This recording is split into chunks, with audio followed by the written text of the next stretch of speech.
So for me, we can adjust this thing in no time. Look at your tariff structure. One, for me, I will even go to the extent, why are we having 1,000 naira notes today? Why are we having 500 naira notes today?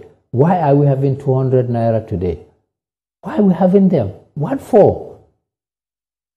How many of our common people are holding 1,000 naira note? How many?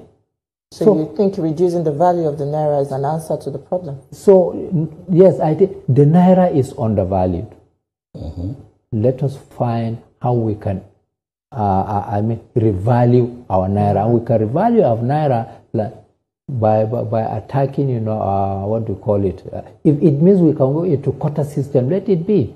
We know that we'll have problem with World Trade Organization, but we have to begin to believe in Nigerian solution, and not to depend on World Bank and IMF. Okay, let's talk about security. We've seen a resurgence of Boko Haram attacks, especially in the northeast. Let's take a look at the ambush of the Nigerian soldiers. What impression does this give to the fight against terror? Do you think the country is winning? Well, it is a basket of challenges again. Why should it come up when we begin to have challenges with our neighboring countries?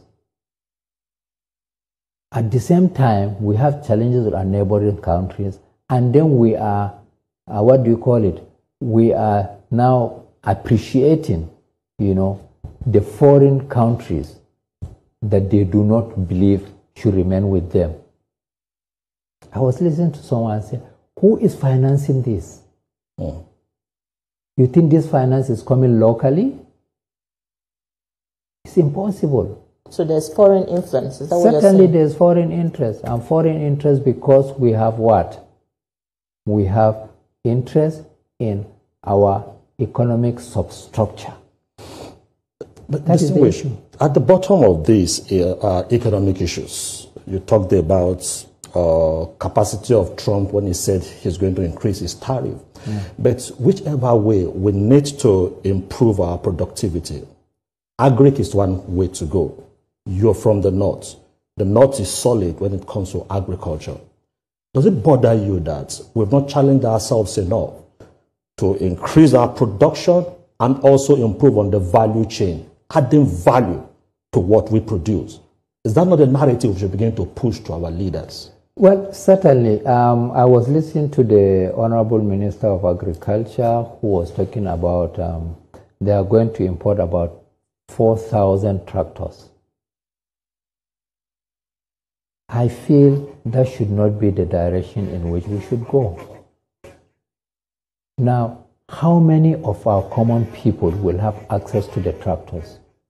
The land, just like what Mr. President has said during the Christmas break, he said, look, governors, I'm only helping you because you own the land.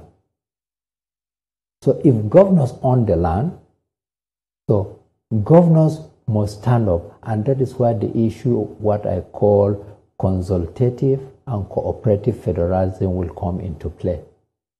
So long as we do not have consultative and cooperative federalism between the vertically and also horizontally, we are not likely going to have a much success to that.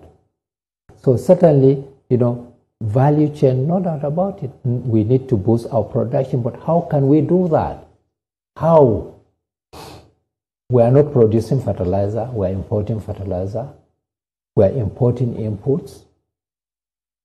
Are we not supposed to even, look into that direction? We open our borders again, to importation, of rice and what have you. They now call it brown rice so that you can come and, add value to it. So there are so many issues, like I said, the fiscal side of the economy must coordinate very well with the monetary side. So ahead of 2027, what are those narratives